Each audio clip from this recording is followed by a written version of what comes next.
when I reached 26, I'd been playing all over the place. I decided that I'm not a superstar now. I'm not a rock star. I'm never going to be a rock star. So I might as well go back to big, proper business with my degree. And I went in basic business and went off from there. And I'm very glad I did, because, and in my book, I refer to that. It's a time when you have to decide, are you going to go on with this, become maybe a musician, or are you going to make a living and still enjoy playing? And I decided that at 26, I didn't have what it took to really make it big. So I thought I'll go back. And I'm glad I did that. I can still sing. I still sing on different places. Go back to your business career. You have been involved in some products, and one of them is that firefighting glove. Tell me about that. What happened was I had a fragrance company before that. I launched a fragrance company called Stardust, and we launched it from Indianapolis. I got the company off the ground and put some money that I had saved up into the company and got it launched. I moved on from the company after 2 years, and I was approached by a glove company, and they asked me if I would consider, taking over the company. Did I think that I could turn it round? And so I looked at the company, I met the people, did a few interviews, and I said, yeah, I think I can. The company was only probably, I would say, about 6 months from going under. They had such bad products, but terrible production methods. And so I agreed to take it on. And I said, what do you want me to do with this? And they said, well, can you make it into a big company? And I said, well, why don't we make it the biggest glove company in the US, which is exactly what we did. And they made firefighting gloves. So I'm looking at the gloves, and they were just terrible. They felt horrible. So I redesigned the gloves, completely redesigned them from scratch.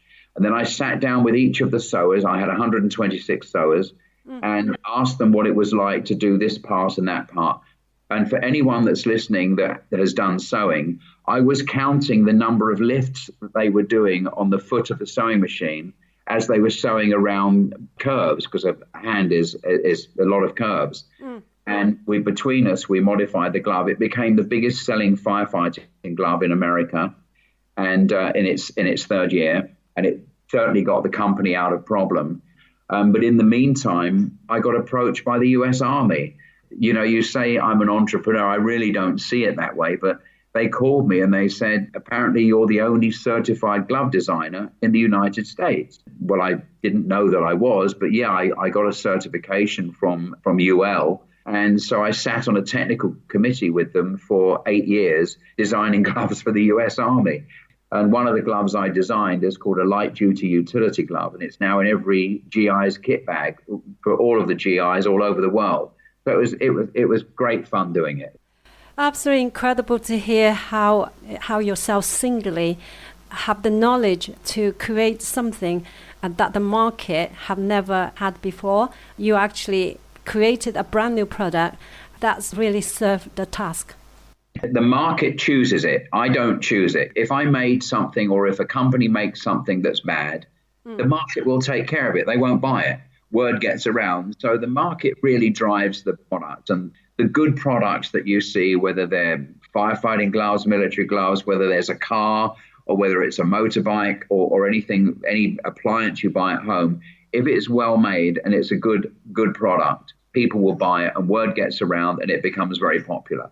So the market really drives the success of the product that you make. Now you're back in UK, which is your country of birth. Yes. You do live in the US. What is your current project? What are you doing at present? Well, about in June last year, I'm from, I was brought up in Ealing, and it's in West London. It's a suburb. And Ealing has the oldest film studios in the world. They were founded in 1901. And Ealing, for all of the people in England, they know the Ealing comedies, the Carry On films, and such great stars, comedians and people like that. Yeah, well, why don't we do what Hollywood has done, a Walk of Fame? And the idea just took off. And I had just hundreds of responses from people say, yeah, let's do it.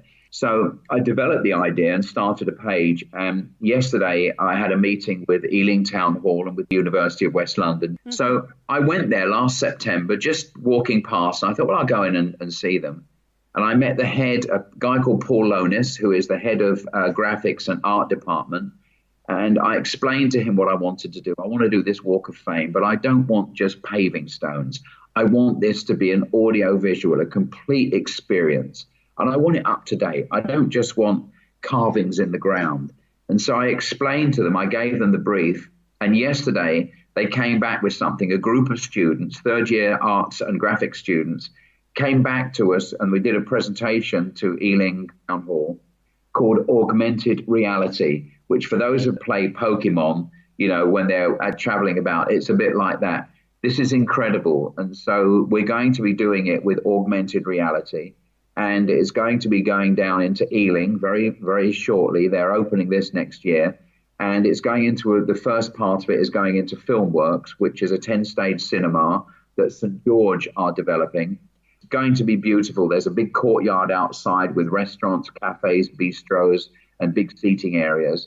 And the initial paving stones are going in there with the augmented reality. So you scan it with your phone and it comes up with, this is where you are, this is this person, look to your right, move ahead. And there's these moving arrows which take you to each famous person. It's very cool. I love it. If you have just tuned in, this is Ling Pang, and I'm talking with Tony Moore, who is the author of the book One of a Kind. Your book called One of a Kind. Have you got a latest publishing of the same book with the same title? Yes, I have. I republished it because, you know, the original one, I was under a deadline. And when I looked at it, I thought, well, it's a very thick book, which honestly, Ling, if my book was only 10 pages, it wouldn't say much about my life, would it? But I thought it was too long. So I found another publisher, and it's now out on Amazon. I trimmed it down, and most beautiful part of it was that I met a young artist, only 24 years old. Her name was Caitlin Renner. And I met with her and I said, look, she was painting T-shirts. And I said, have you ever thought about painting a book cover? And she said, oh, yeah, I can do that. I said, yeah, I'd love to.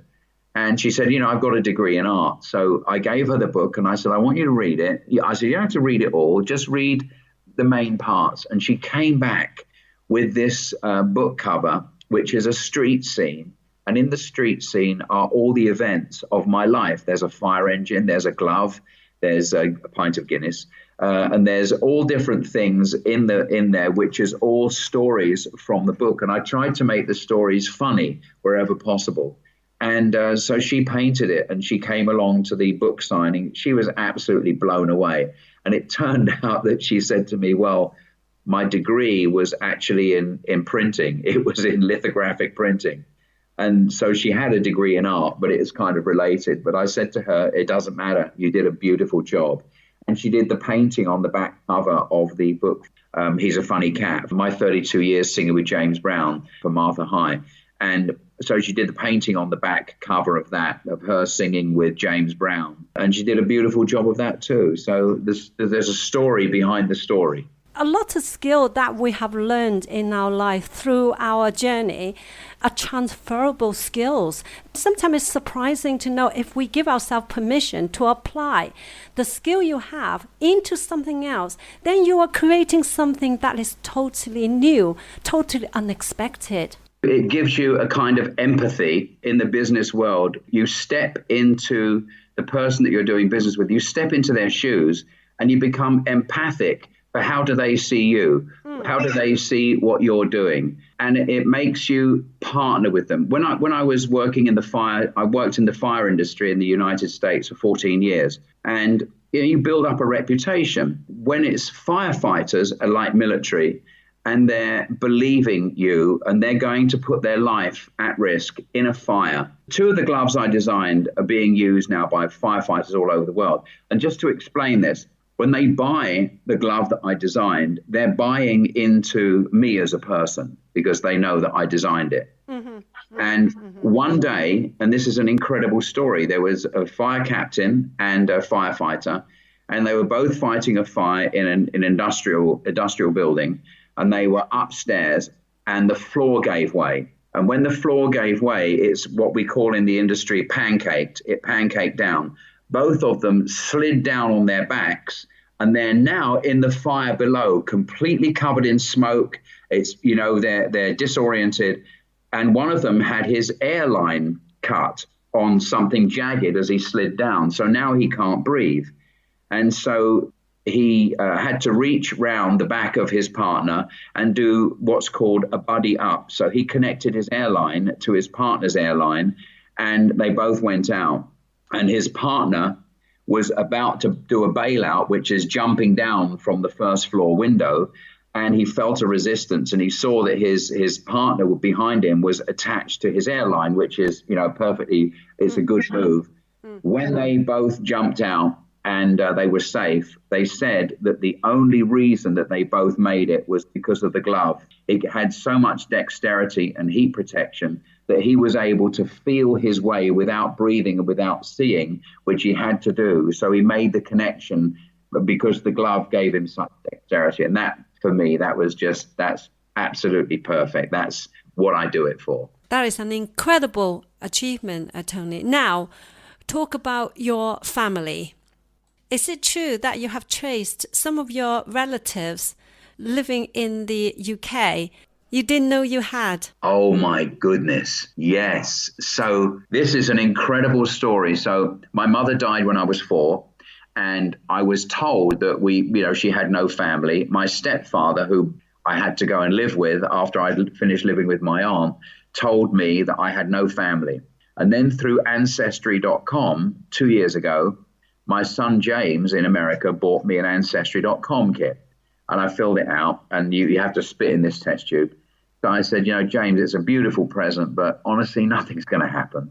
Oh my goodness, was I wrong? Oh. I get a message about 2 months later from a guy called Francis Smith in Northampton, where I was born. And he said, "Hi, cousin Tony." He said, "I'm your first cousin." He then went on to tell me that my mother had 7 sisters and 5 brothers. And by the way, I've got 45 first cousins. I could not believe it. And then it gets even more interesting because I didn't know who my father was. And very recently, I posted something on my Facebook page, which was 4 photographs of my face. And I said, "Here's 47 years of aging. Try it yourself." Well, one of my cousins on my father's side, we still don't know who my father is, sent that photograph over to his uncle in Cyprus. His uncle called him and said, "Oh my goodness," and this was only last week, Ling. Yeah. He said, "He is a spitting image of my dad." Oh. Yeah, and so now in Cyprus, I'm laughing because it's just surreal. And they think now I've got a brother and a sister that I never knew I had. That must be a real surprise for you. I would say that's putting it mildly. You know what they're going to be like. So they're doing the DNA test. And if this is so, they're going to have a huge reunion to kind of welcome me back into the family. It's going to be quite interesting, isn't it? Isn't that wonderful? After so many years, and then suddenly discovering you have a huge family. Does that mean fill you in with the missing link? Yes, I met 17 of them from my mother's side, and I found out that I'm not Italian, I'm half Irish, so there is that. I met them up in Northampton last year. That was great, I met them all, but I'm like a stranger to them. And I took them up some copies of my book, and I thought to myself, I'm so glad that my life took the direction that it took, because had I lived with them, I would still be in Northampton and probably not got to have done all the things that I managed to do with the time that I had. You are a happily married man with 4 children and a grandfather. Yeah, I got 6 grandkids. Let me tell you, everything that I've done in my life is nothing to spending a couple of hours with 6 grandchildren. They are a hoot, and they're all completely different. 2 of them are playing soccer. One of them is doing dance. Another one is, they're just doing so many different things. And it's great to see them early on in their life doing things. Do you know what I mean? And I just hope that I can have some influence on showing them that there is no limit to what they can do. Tony, it's been absolutely wonderful listening to your life and the book you have written. How do people get hold of the book? It's best Amazon, and Amazon is the best site. They have the best delivery. So it's one of a kind, making things happen. You can read about the book, about a summary and about a biography of my life.